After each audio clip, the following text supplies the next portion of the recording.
This is Carter, and welcome to this episode of Making It Up, the conversation series where I get to sit down and chat with other writers, some of whom I know, some I don't know, some I'm meeting for the first time, some are old friends. It's always an adventure, and it's always a great conversation. And, if you've been listening to this, the conversations tend to focus on kind of the writer's journey. Hey, what was that inflection point in their life where something clicked and they're like, I want to become a writer. And then how did that journey proceed?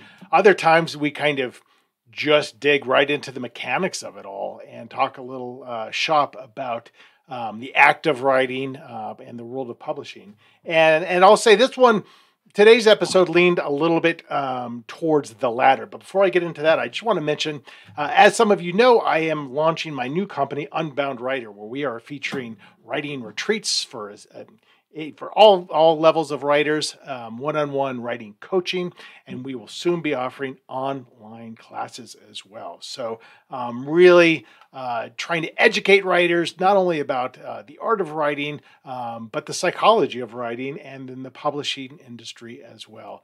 So much of writing is breaking through psychological barriers. So that's something that we focus on quite a bit. So today on the show, I have L.R. Jones. So L.R. Jones is a pseudonym for New York Times and USA Today best-selling author Lisa Renee Jones, whose dark, edgy fiction includes the highly acclaimed novels The Poet, A Perfect Lie, and the Lilah Love series. And I will say her most recent release is a thriller called The Wedding Party, which looks amazing. And Lisa writes, has traditionally written both in the romance field and in the thriller field. And it's fascinating when you have somebody who's kind of doing both and how they position themselves. And even if you go to her website, it will direct you, what are you interested in? Are you interested in her thrillers or are you interested in her romance? And it launches to two separate websites from that. So she's got it all down. She's got it all figured out. But we had a great conversation, and there was a lot of kind of moving from a corporate world to the world of writing, just because you have that desire in you to express your creativity somehow. And in her case, she even started with acting, and one day she just read a book on a plane and decided, I want to do this. I want to write a book myself because I love reading and I have a need to express myself artistically. So I'm going to do this. So, she went from, owning and growing a large staffing company to being a full-time author. So you can see it all evidenced in her work ethic, which is huge. She's got a very, you can tell she's got a very strong work ethic, and maybe puts a lot of pressure on herself, but she has a tremendous output as well. So you're going to like this one. There's a lot of inside baseball on this one for you writers out there. This is my conversation with L.R. Jones.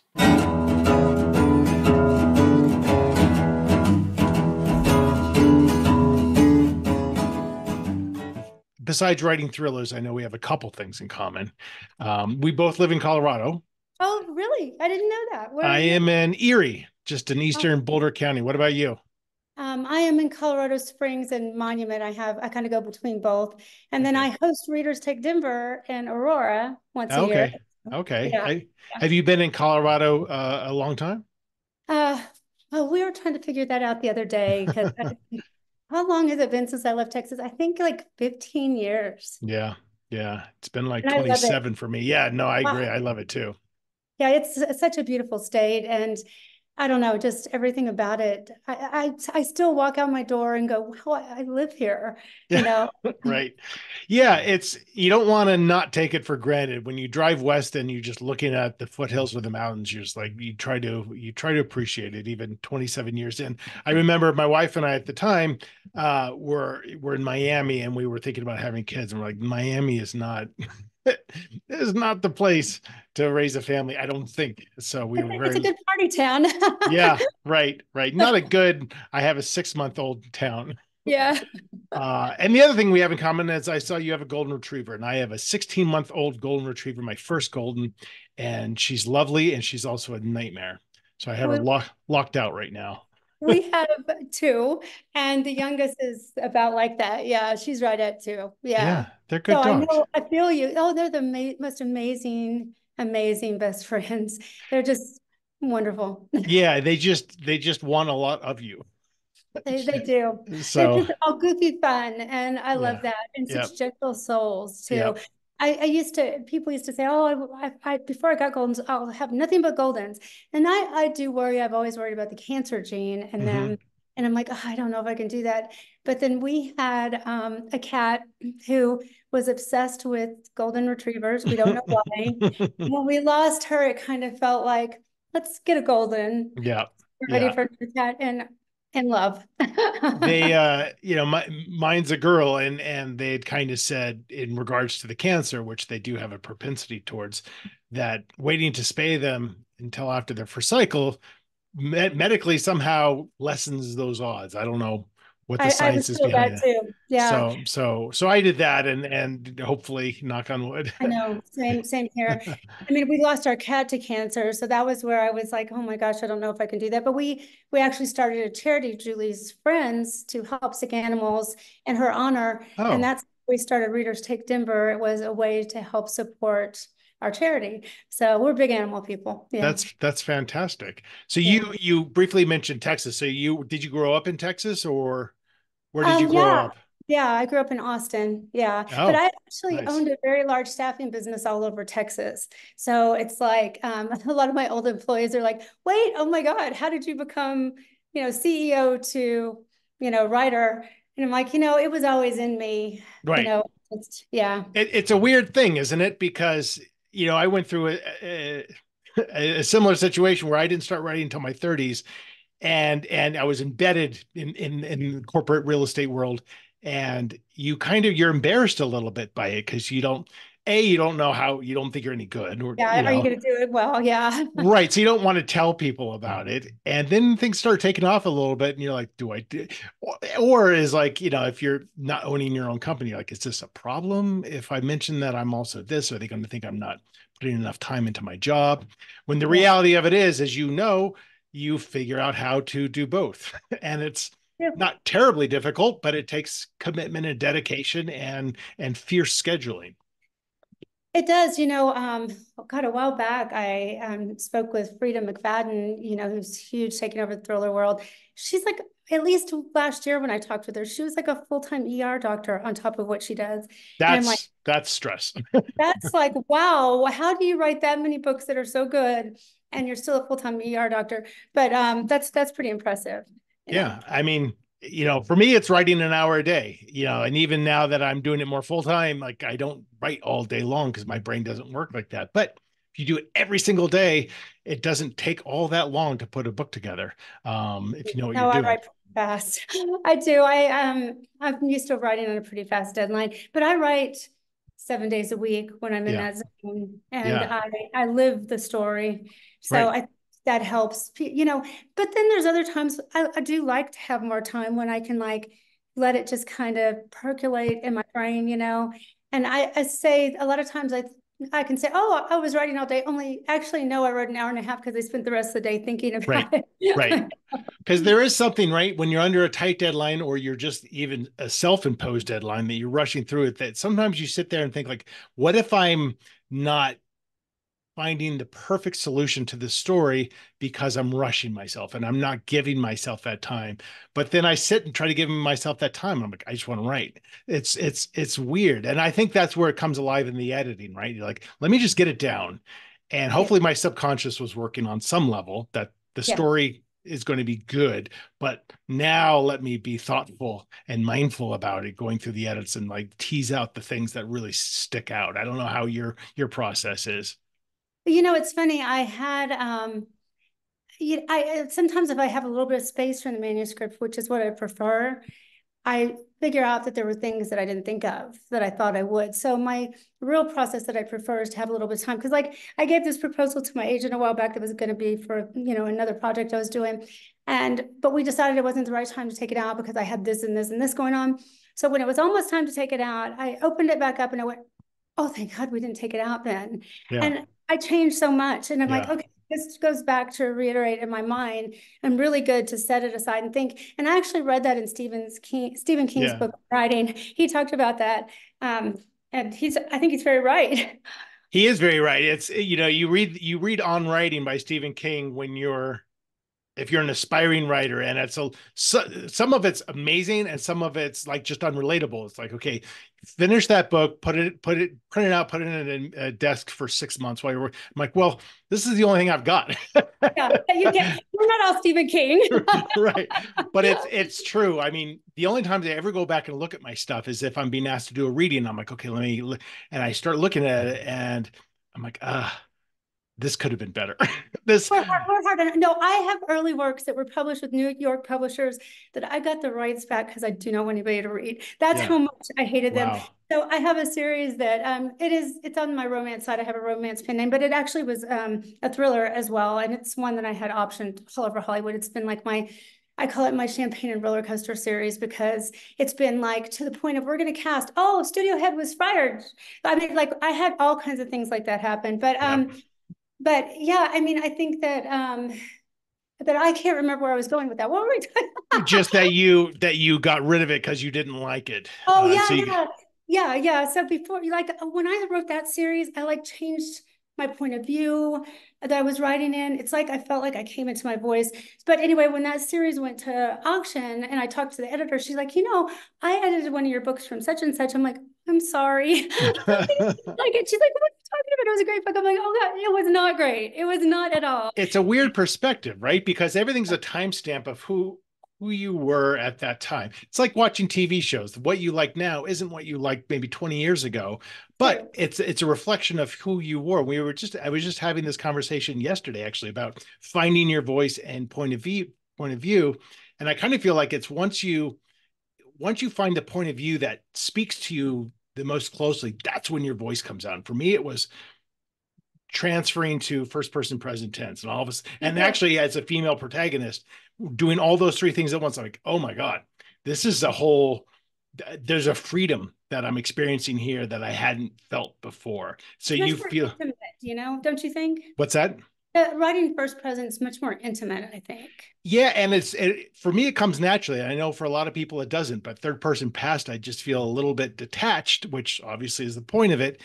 But I love being like I am. I think if you have, as a person, deep wells of empathy, writing first person present is easier because you're like, I feel this person. I am this person. The whole what would you do thing is the constantly going on in your head. You're living it while you're writing it. Yeah, no, I totally agree. That was really when my career took off to a new level. I mean, I was published with New York houses, but I felt like I wasn't really going anywhere. I was just there. But then I actually wrote that book in third, and then I went, it's just not right. I'm going to try this. And I switched it. I rewrote it in first person. And I'm sorry, I've turned off my messages so many times and it won't stay off. I don't understand. You're okay. Anyway, so if I beep, I'm sorry. It's because okay. I'm technically challenged. My agent actually said that I have technology gremlins, but I think they're called me. But anyway, yeah, so when I rewrote it, I felt it in my gut that it was magical. And, you know, I went from, you know, an okay career to going to auction with the major houses for that. It was like finding your voice and having the courage to try something different that even challenges you as a writer can make all the difference in the world. 100%. My book that's coming out in April it was for the first time I went to third past because it's from a 21-year-old female savant perspective. And I'm like, I don't know if I can get that close. That's hard. Yeah. And my editor's like, I'm not feeling this book. And so I rewrote 20 pages, first person present. And she's like, there it is. So then I rewrote it took me 4 months. You know what that feels like. Yeah. But if you could be detached a little bit, it's a really interesting exercise because it's not obviously just changing subject verb agreement. It's Yeah. like every sentence changes in its how it's spoken, how it's thought, and you're watching this person come alive in front of you, and it's so weird. But it It's is a much beautiful more. thing. It is, but you're right. It's very different. I bet it did take you 4 months because I did that with something a long time back, but I was like, well, I thought, oh, this will be easy. It's not Yeah, easy. yeah. It might have been even. I went through after 20 pages. I'm like, should I just not even work within this document? Should I just have my manuscript open and just rewrite, because maybe that would be flow faster? And then ultimately I didn't do that, but it is basically rewriting your entire Writing. book. Yeah. Yeah, because so I had like this old series. It was published and it did well, but I wanted to rewrite it present day. And also I was like, again, I was like, why did this get published? Because like there was like a gap in time. Why didn't anybody say, Lisa, why is there such a horrible gap in time? And actually good reviews too. I'm like, why? We're But always our own worst critic. I know, but it was not easy to translate that because it actually changes the whole scene. Like, when you're in first person, if you're even just seeing a cloud, it's just different. It's hard to explain until you're actually doing it. The cloud is different in first person. Right. Yeah, and I always believe that writing should be, I think good writing comes from a place of emotion before it comes from a place of character or plot. And I think when you're in first present, that emotion is just always at that surface. It's always like, how am I feeling? What do I think about this? And with thrillers, it's great because you can really play with paranoia a lot because you're just not sure what's around you. You're not believing things. And it's just great to occupy that space, but there's always that emotional element, like always right there at the ready, I think. It is. It's tricky if you're writing somebody who's a bad guy that you don't want people to know is the bad guy, Yeah, because you have to be careful about what headspace you get in with them, and if you're going to say too much. But on the other hand, you want to weave little things in that tell people at the end when they didn't know what happened, hey, but I did tell you, if you think back, it right, was there, right. little layers. But I think that it's challenging first present, but I mean, I still love it. Yeah. Yeah, yeah. So I'm curious about, you said you always had it in you, and that is one commonality I found in speaking to hundreds of writers, is that if you are a writer, however you want to define that, it is going to burrow its way to the surface at some point in your life. And whether you try it and fail or whatever, you are going to do something with it. And so I'm curious, you were obviously starting your own staffing company, and you were not in that world in terms of that. What was that? Was there a moment where you're like, I've always thought about this, and if I don't do it, I'm going to always regret it? Yeah, I'm I have a weird history. I got pregnant at 16 Mm-hmm. and I went on and I opened a multi-state staffing business, was on the entrepreneur top 10 list. At 26, I like did all these things in the corporate world because I just had this wicked drive to not be struggling like my mom did. But I had, while I was going through all this, I had done some acting. And even when my staffing business was really successful, but I was not happy. That creative thing that had made me want to act wasn't there. So I actually started secretly, my staff didn't know, doing some independent film and actually got a couple decent roles, went to some film festivals, but I was Hmm. like, I either have to dump the staffing business, which is very complicated, or find another outlet. So I was on a plane and I worked like a dog on the plane. I mean, scribbling, like I'm just a very driven person. And I saw a book in the store, got a bottle of water. I'm like, I'm gonna read for once. I love reading. I have Mm-hmm. not read. I finished that book and I said, I'm gonna write a book. Hmm. And 6 months later, I was at a convention and it was a room full of people. And they said, so how many of you have written a book? And I thought, well, why would you be here if you hadn't written a book? And like only a fourth of the room raised their hands. And I was A shocked. writer's convention. Yeah, yeah. I Yeah. was like, why are you here if you haven't written a book? Well, they were there, I know now, because they were trying to learn to write a book. Right. But I just the kind of person, I just said, I'm going to write a book. And so I did. Now, did I love that book? No. Do I want anybody to read it now? No. I got lucky though. That first book was published with a library publisher. Hmm. But it wasn't an easy path. I thought, oh, I'll just work as hard as I worked and staffing, and it'll all come together. But it's not that easy. There's a few people that it happens that easily for, but it wasn't me. Yeah, Yeah. I mean, there's ease and then there's talent, and so there's always an argument about like, okay, can anyone do this? If you have the tenacity and the work ethic, can anyone write a book? And I think the answer is probably yes. The question is it a good book or is it a book that people want to read?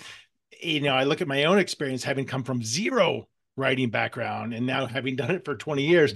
As you know, it's a long learning curve. It's like It is. you were lucky with that first book, or maybe sometimes you're not lucky because you're like, I wish Oh, I that was hadn't been lucky. published. No, I was lucky. You heard how much I hate the other books. I was lucky.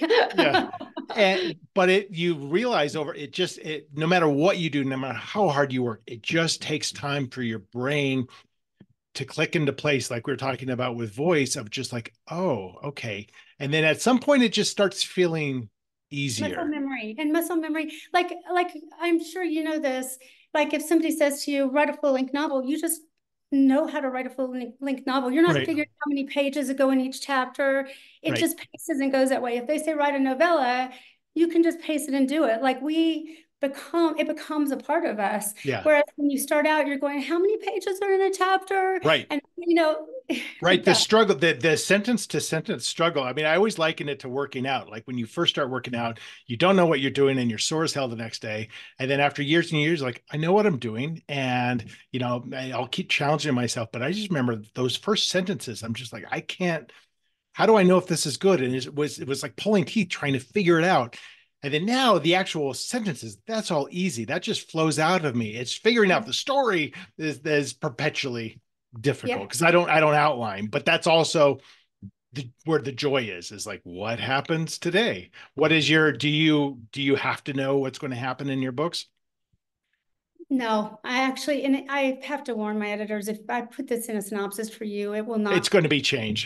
yeah, it will Totally. not be the And then same. something happens. Yeah, I don't know what. Totally. Yeah, yeah. So, I mean, fortunately, when you get to a certain stage of career, you don't have to do that. They're like, yeah, give Yeah, me 20 pages, it looks good. yeah, However, yeah.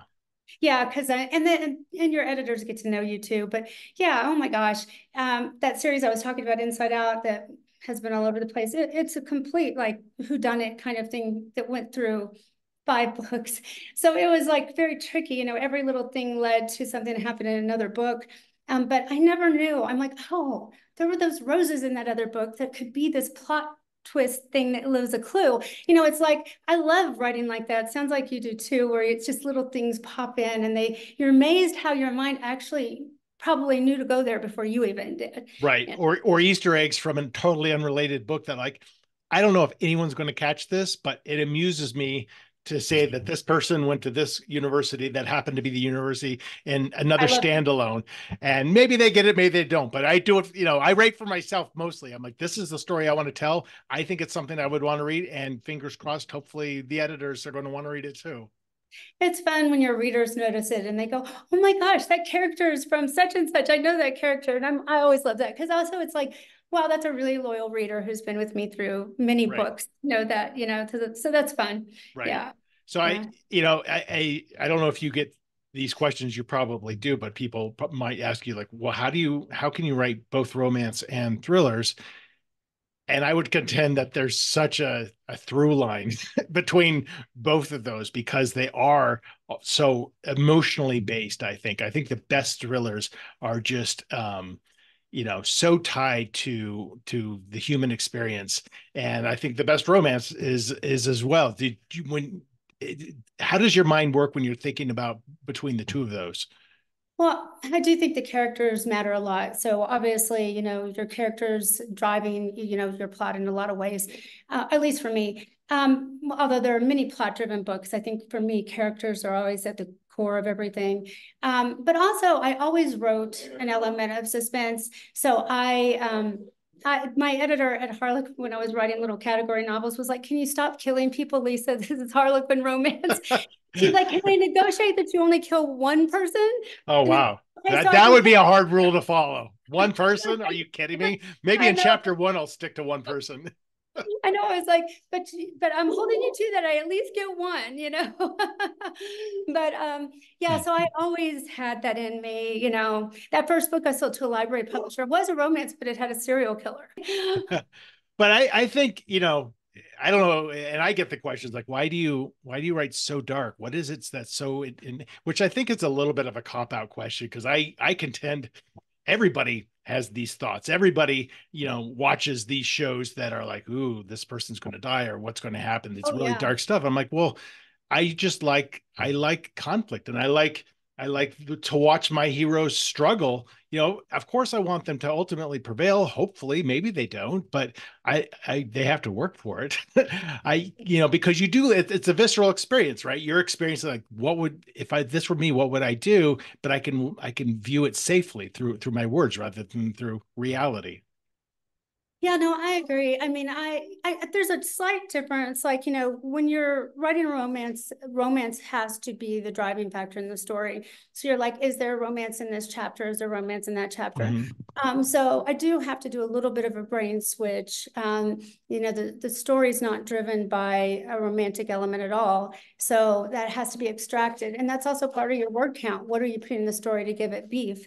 But the first time I did it, I was like, oh, I'm a little intimidated. Then the book was 100,000 words. So Oh, clearly wow. not very intimidated. Yeah. I got there, very easily. My editor was like, yeah, that's a big book, Lisa. For romance, yeah. Well, no, that one was a Oh, that thriller. was a thriller. Yeah, Okay, yeah. yeah. But yeah, so clearly I didn't get too intimidated about having to remove the romantic element, because when I get into the character is like living the experience. And I think that's where that first present comes. They're living that dangerous experience, and you're living the fear with them. You're living the emotion with them. And, I think that they're more interesting when they're likable, like they have a family that they're dealing with while they're trying to solve a murder, Right. Right. and they're there's a danger element to that she's very close to her family. Can her family become a target? I try and think through all those things that make the person humanized and relatable. But I had an editor tell me many, many years ago, if you can make the bad guy relatable and likable, that it actually really makes it a better read, because your reader is like, no, it can't be them, you Right. know, Right. that kind of thing. So, and I've always um, kept that in my head and remembered it. So somebody emailed me the other day about the wedding party and said, I loved the book, but I want to tell you, is it bad that I loved the bad guy? Yeah. And no, that makes me feel so good. That's what I Yeah. want. I mean, yeah, gray area villains are interesting, and gray area protagonists are interesting. I mean, there's nothing more boring than a very black and white, I want you to totally hate this person, and I want you to love this person. That it's just not interesting to me. It's because it's so two-dimensional, because we all have flaws, and to be able to express those flaws. I mean, you know, I love the idea of something bad happening to you, or a bad element coming after you because of a mistake you made as a good person somewhere in your past. I think that's because we've all made mistakes, and like, well, what Yeah, if that's what relatable. it Yeah. is relatable, and you kind of notch it up to that next level of like, well, what if actually this becomes a life-threatening issue rather than just like, my relationship's going to break up or something like that. But I think between romance and thrillers, it's all that there's that tension that just is ever present. Sorry. I can't hear anything. Okay, good. Do you have dogs barking? Do you have helicopters Yeah, yeah, no, well, it hovering? might as well be helicopters. You have a golden, so but yeah, my helicopter golden. But no, what you made me think of though was the TV show 24. I Mm, remember sometimes they just wrapped up the danger so much that I'm like, oh my God, I can't take it. My heart's pounding. right. And I think that was such a good example of doing that in a book, using that. But the other show that I think of it often when I'm thinking about writing, the writing in Dexter. Have you watched Dexter? Yeah, I punched out after about 4 seasons because I thought it got a little bit It, yeah. but you were watching that first season, and I could not stop watching. And the brilliance of the writing was just that you liked him. You wanted him to survive. You didn't want him to get caught. And he's a serial killer. Right, I mean, right. So I think that that's just brilliant writing and an example of what I was talking about, making people like the bad guy. Totally. And what I loved about that, and it's like a rule that I always follow, is like if I'm ever write, I very rarely write sex. Obviously I write violence, but I treat them both similarly in terms of like it has to be meaningful. It has to advance the story. It has to really, again, going back to the emotion, be in an emotional moment. And that's what Dexter did. I thought like when he did kill, they did not shy away from showing you everything, but it wasn't gratuitous. And so then you're slapped in the face with the reality of like, wow, this is this guy's life. I like him, but man, that was rough to watch. Yeah, and when he got married, Right. you wanted him to actually love her, but he couldn't Right. because he was incapable. Right. But his struggle and desire to want to, I don't know, it was just brilliant writing because that could have come off like, like with the It could TV have show. been campy. Yeah, and with the TV show I mean, he's a violent killer. Right. They don't hide that. I never liked him. I liked Dexter. Not I liked the show, but there was a different dynamic to how he was presented and how Dexter was presented. And Dexter's just, Right. Because yeah. if somebody is super dark all the time and that's your protagonist or is a major character, like to your point, after a while, you're like, I can't, this is just too much, I need to breathe a little bit. And it gets you like, I always felt like that with The Walking Dead. I'm like, after a while, I'm like, this is too dark. There's got to be hope. There's got to be like real hope. And as dark as my endings are, like to me, they're always hopeful, even though people are like, wow, that was depressing. I'm like, are you kidding me? It was super. I thought it was like this cloud lifting, but it's always hard to have perspective for our own writing, I think. No, that's true. That's true. But it's the whole experience the reader has. My husband loves dark, so he'd be a happy camper. I mean, he loves to also plot my thrillers with me. We Oh, were we were at a restaurant, and he's like, "So talk me through what you're trying to plot. Maybe I have ideas." And he's getting so into it. The waiter comes and he says, "Do you want to order?" And he says, "No, we're plotting murder." And then the guy looked shocked and walked away. Like, you cannot just give no context to that. I mean, it's wow. today's times, right? Is that important to you to have that kind of partnership, even though you're writing the book, during the process? I'll think it's not. But then when I get stuck and I'm fretting and oh my gosh, I'm 2 weeks away, I don't have my word count. He's really good about saying, let's go take a walk and just tell me about it. Hmm. And I'm like, no, I cannot tell you about it. It's way too complicated. My brain will explode. You have to tell me because this works. No, I can't. And we'll argue and argue. And finally, when he gets me to just start telling him, sometimes it's not even that he came up with an idea. He just forced me to work through it.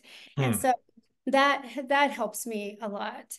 And sometimes when I'm plotting, I'll just try to figure out where I'm going with it. But it goes back to a lot of times that's not where I go. What we talk about, Yeah. it's just the act of making my brain get out of the corner. Right. It gets you a little unstuck. It's Yeah. your very, like, I don't like to tell anyone, like, even with my critique group, if I haven't finished a first draft, to share chapters to me, I'm like, this is all going to completely change. So like, I feel weird showing, and you still feel vulnerable. That first moment you tell somebody about something, and it always sounds better when you tell them about it than when you're like handing them pages. You're like, oh Yeah. God, I hope that. No, I never let anybody read. I can't. Yeah, yeah, I don't either until I'm done, Yeah. until I'm ready, ready, ready. Then my partner is the first to read it, and she kind of gives it an edit, and then it goes to my agent. But it's I like, have an assistant at 12 years, so she reads but as I'm turning it in for editing. So, and then we send it off to whoever it's going off to. And so but even her, I don't let her read when I'm trying to work through it because it's not going to be the same. Like you said, it's not. so how do you find an assistant? Like, what are you looking? Are you looking for somebody with an MFA who's young and is just looking to get into the publishing world, or what is that whole process like? Because not many writers have assistants. A lot do in romance genre because there's so many authors that are just, indie publishing and romance is huge. I'm talking like Mhm. huge. mega numbers. Others, yeah, huge. So there's, Hmm. for me, like my assistant did some of my Simon and Schuster covers. Like Oh, okay. she taught herself though. So she came to me. So having owned a large staffing business, I've employed a lot of people. But Emily came to me and at 21 and was better than many, probably every person I'd ever employed. She just figures things out. So I do both indie publishing and traditional publishing. So I'm a hybrid.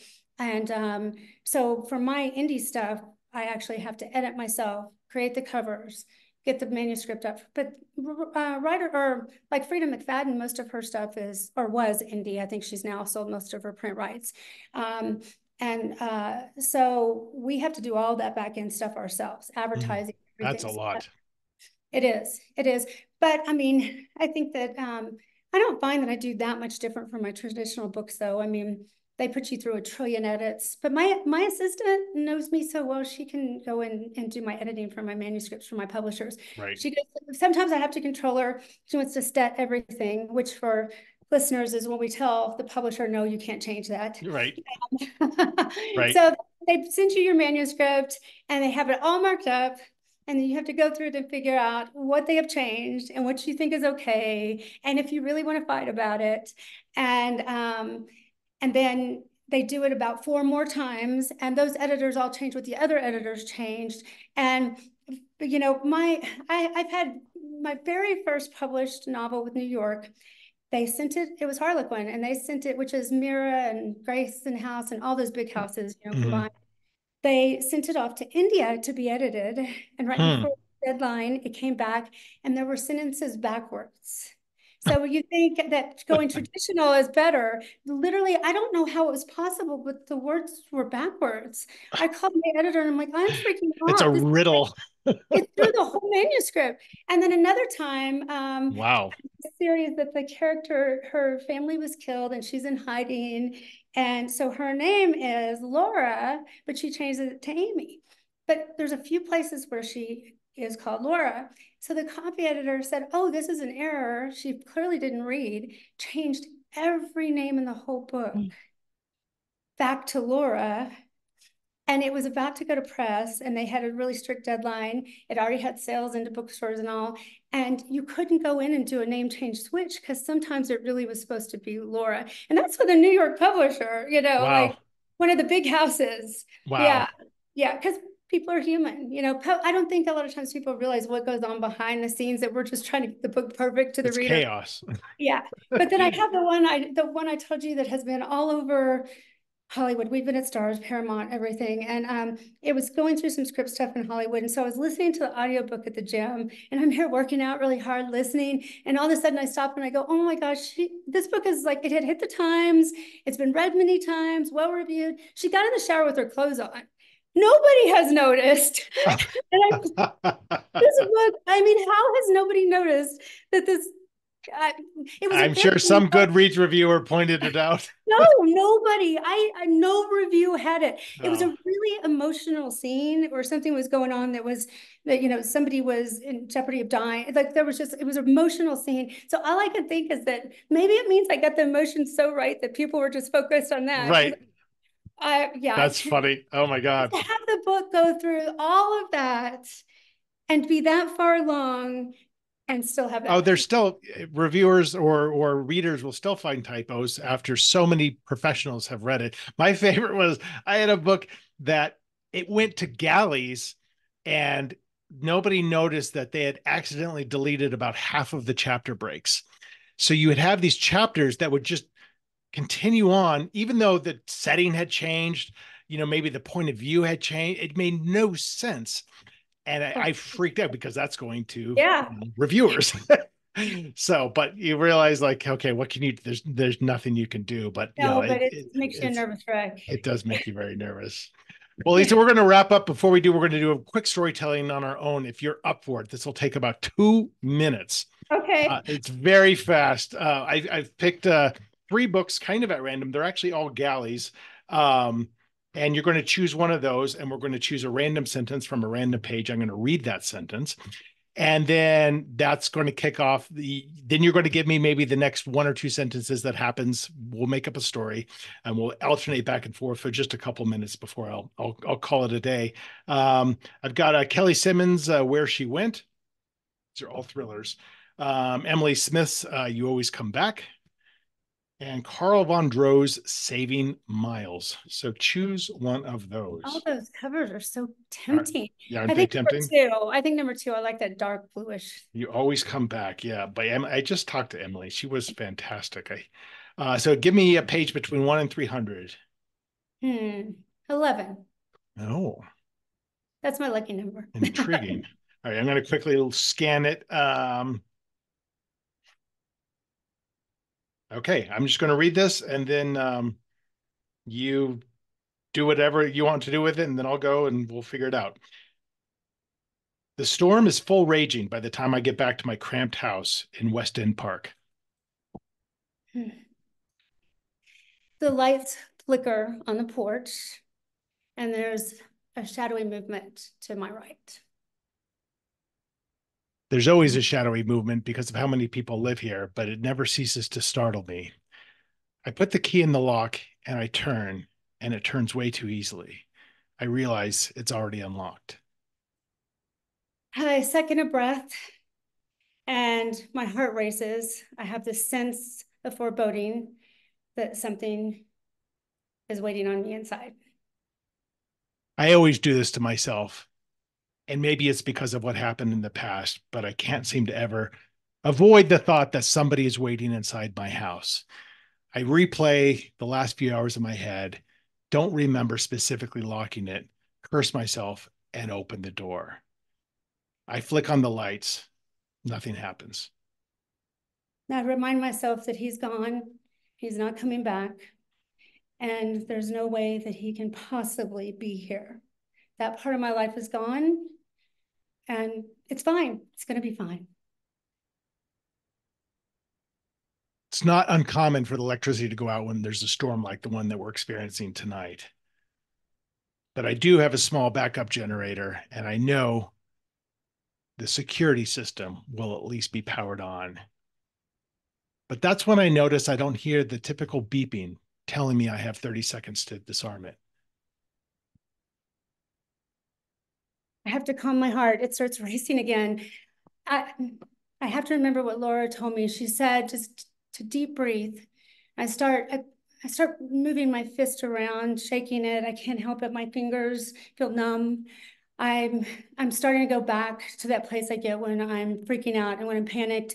And I don't know what I need to do. I think I need to call for help, or I need to go inside. No, I'm going inside. I've got this. And the only thing I know that will calm me in the moment, the thing that calms me in all moments, is having Lucia, my black lab, at my side. I call her name, but I'm only greeted with silence.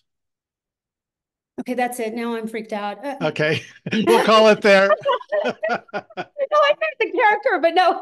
I'm like, where's my dog? Hey, that was a pretty creepy scene. Yeah, we did good. Yeah, I like always the way you stepped into that emotion. It always gets real dark real fast when I do this. You know what's funny is, yeah, I've told you about Readers Take Denver. One of the things we do is we have this panel where we have we have thriller writers and romance writers. So we'll have the readers pick a scene, like read a line, and then the romance authors will take it one direction, and then the thriller writers take it another, and like somebody always dies. Somebody falls in love, somebody dies, and people just roll laughing. They have so much fun. It's the human experience. It is. Lisa, thank you for jumping on with me today, and what a pleasure to meet you and talk to you. And being Colorado neighbors, maybe we'll run into each other one of these days. That would be great. You should come to Readers Take Denver. I'd love to have you there. That would be great. So nice talking to you, Lisa. Thank you. Nice to talking to you. Bye. Bye. So that's it. That is my conversation with Lisa, with L.R. Jones. And I liked what we did with the story there. Like there was no hesitation on her part. She just jumped right into it, and as we were discussing in the episode, the emotion just bubbles up to the surface immediately, and I think that's what makes a story the most intriguing that it can be, is when you're really feeling what's happening to those characters. Her most recent release is The Wedding Party as a thriller. If you want to find out more about Lisa, just go to her website, lisareneejonesthrillers.com, or you can just go to her lisareneejones.com, and you can be directed to either her thrillers or her romance novels. And if you're on the internet, go ahead and go to my website, carterwilson.com, and you can read about my writing retreats, my one-on-one coaching, everything about Unbound Writer on there. And you can check out my appearances. And of course, you can buy my books. The Father She Went to Find, my new thriller, coming out April 2nd of this year. That's it for now. Thanks, friends. Thanks, as always, for watching and or listening to this. More episodes of Making It Up will be out very soon, likely next week. In the meantime, take care.